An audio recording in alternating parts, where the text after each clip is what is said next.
What's up? I'm going to break down another prelim from UFC 296. This one is Cody Garbrandt against Kelleher in the bantamweight division. A crazy fight, very even fight in my opinion, and good fight from the matchmakers. They did a good job in this one. Let's go with it. Cody Garbrandt, a huge name, former champion. He's 13-5 with 10 KOs. 31 years old, still young, but I think he already passed his prime. He's not the same. He hasn't been the same. He has 65.5 reach, and in the other side we got Kelleher, 24 wins, 14 losses, 10 submissions, and 8 KOs. 36-year-old. He already passed his prime. He's going down, and 66 reach, just a half-inch advantage by Kelleher. Let's start with the former champion Cody Garbrandt. I think Cody Garbrandt is still very fast, very powerful with his hands, and he has a very good striking offensive.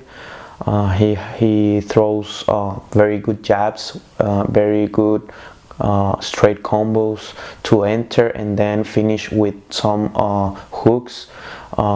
His right hook is very powerful, as well as his left hook, but I think the main weapon is the right one, which he can utilize against Kelleher.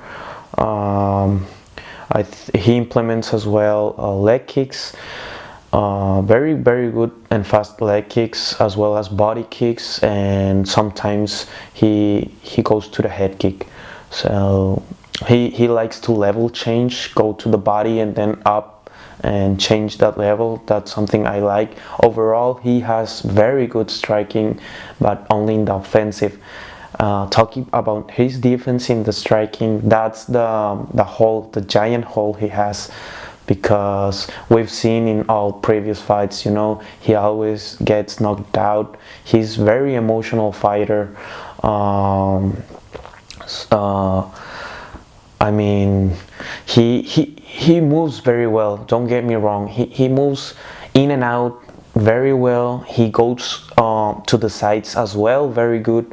But the problem is the head movement. He just stays right in front of the punches. He doesn't move his head, and that's something very, that's a big hole in the MMA. More in the division where you can have power and the punches are very fast.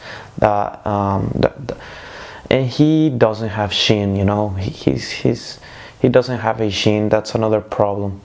He's 8-1 in the UFC. Sorry, he's coming off a win from Jones. Who the fuck is that guy? I think he could have and he should have finished that fight. For me, him getting that to the decision was very disappointing, because Jones is a fighter who is 2-4 in the UFC, and overall his record is 13 wins and 10 losses. He almost 50-50. So that wasn't impressive for me, although he looked good. I mean, he dominated, but basically Jones didn't throw anything at all, and Garbrandt, one thing that props to him is that he wasn't, he waited. He was waiting for his opponent to make a mistake where he's good at it in there, That's where countering strikes is a very Garbrandt way to fight when he was in his prime. And I think he should do this in this fight, But I don't know, man. It didn't surprise me anything from him at all in that fight. He has a 9-month layoff, which is not that big of a deal. But it's a small AF, you know. And he has lost to, well, very good high level opponents like TJ Dillashaw twice, Pedro Munoz, previous the Jones fight, which he won. He lost to Kei Kara, which is a phenomenal striking, and I think the cutting the weight, because he was in flyweight, make a huge factor for him being knocked out. And he doesn't have a chin as well in bantamweight, so he has that's something to worry. And yeah, that's a little bit about Garbrandt. And in the other side, we got Brian Kelleher. He is nothing like for me that surprised me or that I like from him. And don't get me wrong, he's a good fighter, but I think Garbrandt is faster. I think the power probably is very even, but I'm gonna go with Garbrandt because of the fast. You know, obviously a fast punch is a stronger punch. And he's 36-year-old. You know, he in bantamweight, that's a huge deal. That's the speed. You know, it's a huge factor. And he's a very experienced fighter, Brian Kelleher. He's fought Vera, he's fought Umar, Ricky Simon, Bautista, Stamen, and he's coming from 2 losses, I think. Yeah, he's coming from 2 losses streak against Umar and Bautista, both by round 1 submission. And he's had a layoff of 1.5 years, so you know that's a little bit more than Garbrandt's. And no shame on losing to Umar, which I think he's going to be a future champ. You know, we'll have to see how he managed to get there with Sanhagen, etc. You know, and Bautista it's a decent fighter. You know, probably he gets to the top 10. We gotta see. But yeah, I mean, from the 7 losses, 3 are by rear naked choke, armbar, and a decision. He has very good hooks. You know, he uses the wrestling with opponents that doesn't have that wrestling pedigree like Umar, etc. And previous the Umar fight in the Umar and the Bautista fight, he was in a 2 winning streak against Krum and Pilarte, which both I don't think they're good at all. Krum look good, but something that concerns me is that he's 21-15, so not a good opponent for me. Like to say, you know, he won and he's going to do the same thing to Garbrandt. Don't think so.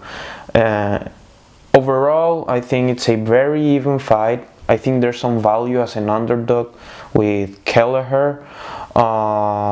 Talking about odds, we got Garbrandt as the favorite.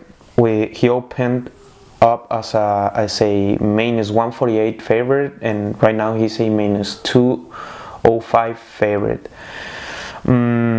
Kelleher opened as a plus 124, and right now is a plus 170 underdog. So I think, yeah, if you want to go to the Kelleher side, I won't. I mean, I can get that getting to that conclusion. You know, there's some value in him. But if I have to bet my house on it, probably I'm gonna go with Garbrandt by decision, because Kelleher is very durable, and yeah, I'll have to see how the odds are by Garbrandt by decision. And I don't think he's going to finish. Garbrandt is going to finish Kelleher. In topology, 88% of people are going with Garbrandt, and I'm picking that side as well.